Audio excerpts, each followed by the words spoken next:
After the fall of the Assad regime, a new phase has begun in Syria. Of course, there are other changes on the way. All the people of Syria, Arabs, Kurds, everyone has been waiting for such a change.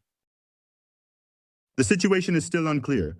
It's unclear what steps the government that has now come to power in Damascus will take.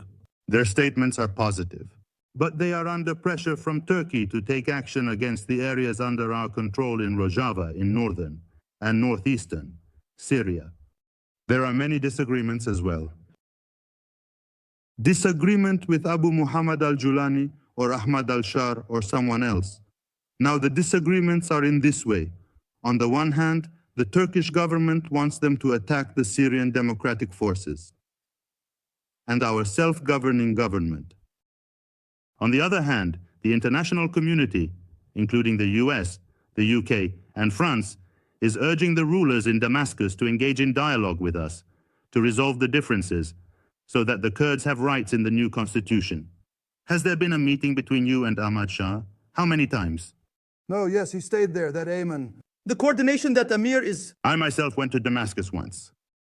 Of course, there is also military coordination between us and them to prevent conflicts. The Americans, Europeans, and Arab countries are also mediating between us and Damascus. Some Turkish media recently reported that Iran has given you about 1,500 drones. Are you in contact with Iran? Is Iran providing you with military support? Neither the way nor the words of human being. No.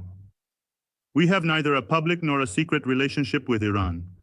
The publication of this information in Turkish media is intentional. It's a tactic to create division between us and the US and the new rulers in Damascus. This news is malicious. Regarding the drones, we have our own capabilities. I have previously stated that we built these drones ourselves. It's the result of our young people's knowledge.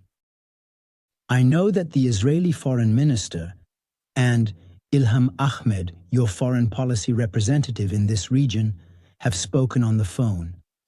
The Israeli foreign minister has repeatedly said that support should be given to the Kurds in Syria. How has this been put into practice? Is Israel supporting you? Let me give a general answer. We will welcome support from anyone, even if it's from Israel, whoever it is. We do not reject a friendly hand. Israel is also a country with influence in the US, the West, and the region. A few weeks ago, in an unprecedented move, you went to Iraqi Kurdistan. In Erbil, you met with Masoud Barzani, leader of the Kurdistan Democratic Party of Iraq. Many Kurds criticized you and the Iraqi Kurds for the differences you had in the past.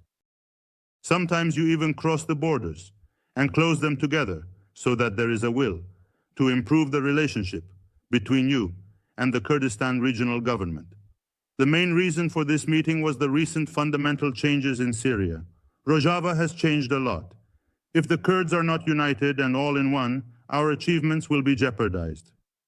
We agree with the Kurdistan regional government on this issue, because this union brings a lot of encouragement. The international forces were also encouraging us. Even the Arab powers welcomed this issue. You're surrounded, Arab G.